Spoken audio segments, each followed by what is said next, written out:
Alright guys, part 22, yeah. Alright, so we're getting into a more developed engine.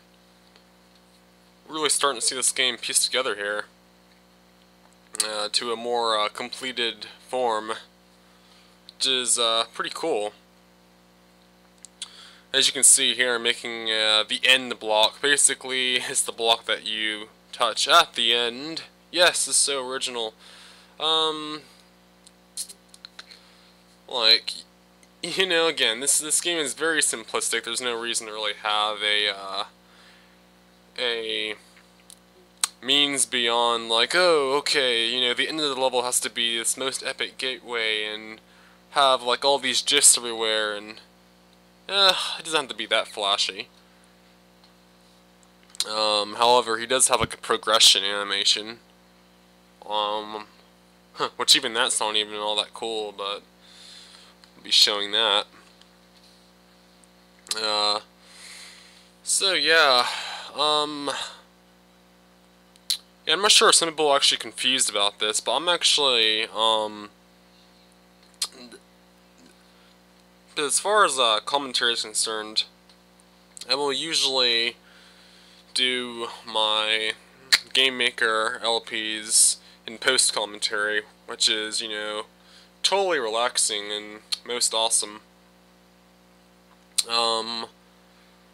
Pretty much all other LPs that are, you know, like real LPs that aren't Game Maker, are usually in real time, or I guess at the time of the recording, I guess, not really real time. What? You do live feed too? It's awesome.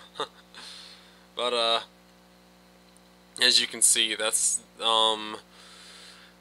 it's basically how you go about making a kind of like a zap star sprite frame, sort of, you know. You kind of gotta blend the colors. Not really, that much of a blend, more of like a, slight color change here and there. As you can see, it then disperses, flickers white. It's like, oh, you know, something's happening. Oh, my body. So, yeah. Ah, my. Yeah.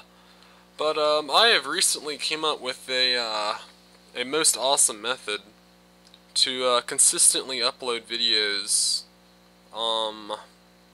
with ease on my part, which is completely awesome.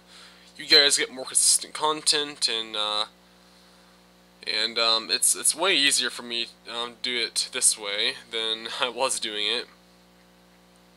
And I'm probably gonna like say what the method is, and someone's gonna be like, "Oh man, I've been doing that for my channel, dude. You're a noob." But basically the method I've come up with, which I'm sure many people do already, is well, what I used to do, okay, what I've been doing basically is I make the videos, I render them out, and I upload them all on the same day. The videos of which I do. For these LPs in particular, since they are a post-commentary, basically I can record all of the RAWs of what I'm doing, you know, just randomly, you know, record RAWs,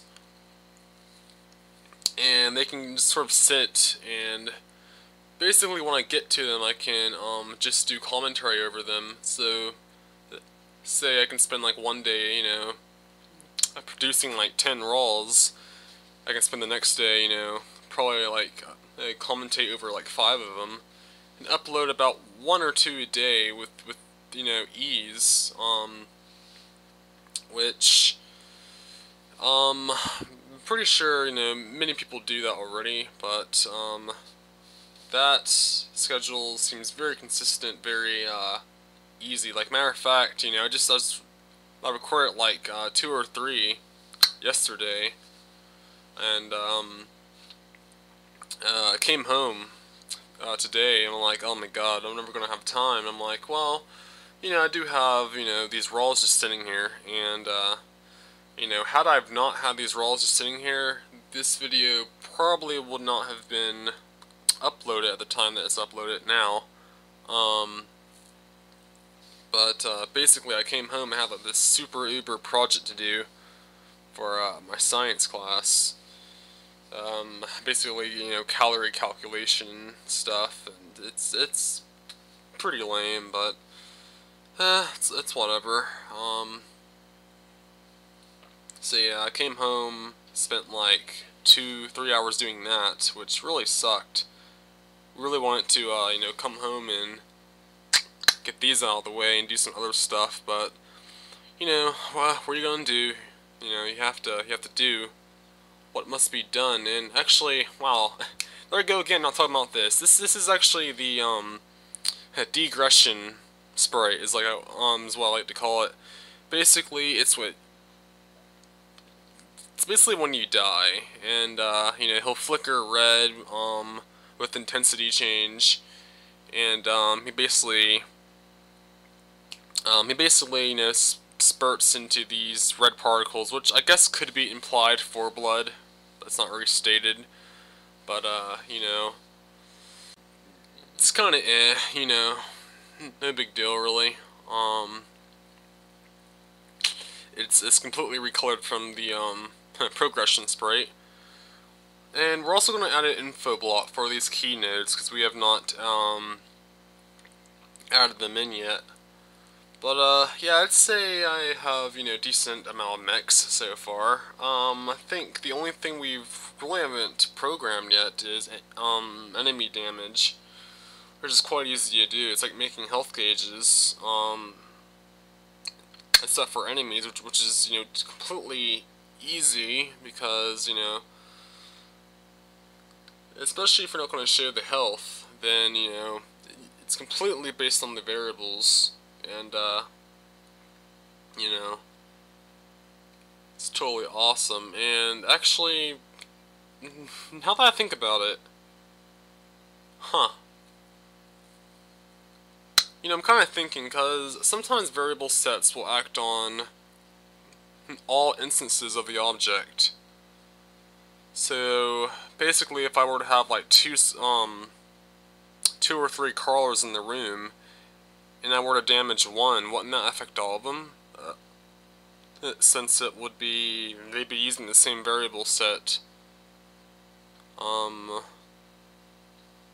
again, I suppose I could make different crawlers, different types of crawlers that would be around the rooms, you know. Not use more than one of the same type in one room, which would be kind of tedious.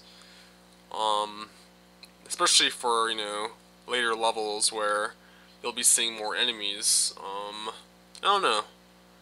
Then again, I guess if you have like a variety of enemies, it doesn't really matter. So repetitive use wouldn't really be frowned upon in that case. But then again, we also have Spiky, which is a non-damageable. Yeah, I made that word up. Basically, he's, you know, non-damageable, and he's able, you know, he's, you know, basically just, you know, it goes back and forth, and like, for the most part, you can use him as much as you want. Of course, within reason, you don't want to spam him, you know. Spamming is completely unacceptable, and ah, my. But, yeah, came home, I'm like, oh man, and gotta say, it feels really good outside. It's about that time of the year again. 9/13/12, you know, it's about that time of the year where, you start to see, you know, changes in the trees. The climate, of course, is most awesome. At least where I'm, living at, of course. I live in, Georgia.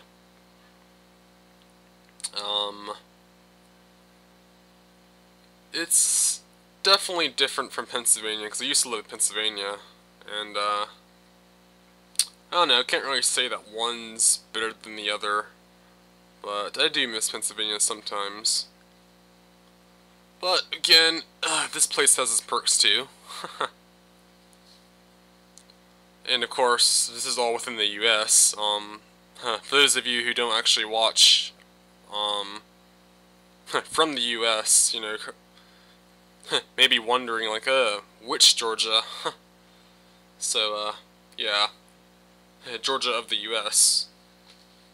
But, yeah, you know, I, went for a short stroll earlier, actually, and, this moderate temperature had, like, a slight breeze. I'm like, this, you know, that's my kind of weather, you know. Simplistic, very, kind of, like, brings back a bit of nostalgia, you know, like, whenever, like, you were a kid, and you just, you know, went outside just to play, and it's, like, a perfect, you know, playing condition, you know, have certain scents in the air as well, from the weather, so that's always pretty cool. So I'm guessing that this will be the actual finished level 1-0. Might make some tweaks here and there. Yeah, but of course you have to remember, you know, final door. You have to remember to actually press F to forge the key. You know. You're holding all 3 nodes, but you don't actually forge the key until you press F. So, bet some people will probably forget that and be like, oh my god, I can't get past the door, the game is glitched. But, yeah, I'm just sort of looking over my, my abundance of, files there. So, we're gonna start programming in the success screens and failure screens, which, by the way, man, I spent like an hour last night, fixing a problem with the failure mech. It was terrible, it's completely failing at, you know, the instances of, the variables, so I'm like, okay, you know, and I found, like, a different way to do it, so that's perfectly fine. So, we'll also be putting a, save function in here as well. A save function and a, well, obviously a load function, too, but, those will be tied in with this, this success screens, which will be perfectly fine, for everyone. I've never actually made a save mech before, so this will actually be pretty interesting. Can't wait to try it out. I read on it, it like makes like a different, it makes like a separate file from the entity of the exe, if I'm correct, anyway. But see you guys later, and it's Guy 6 signing out. See ya.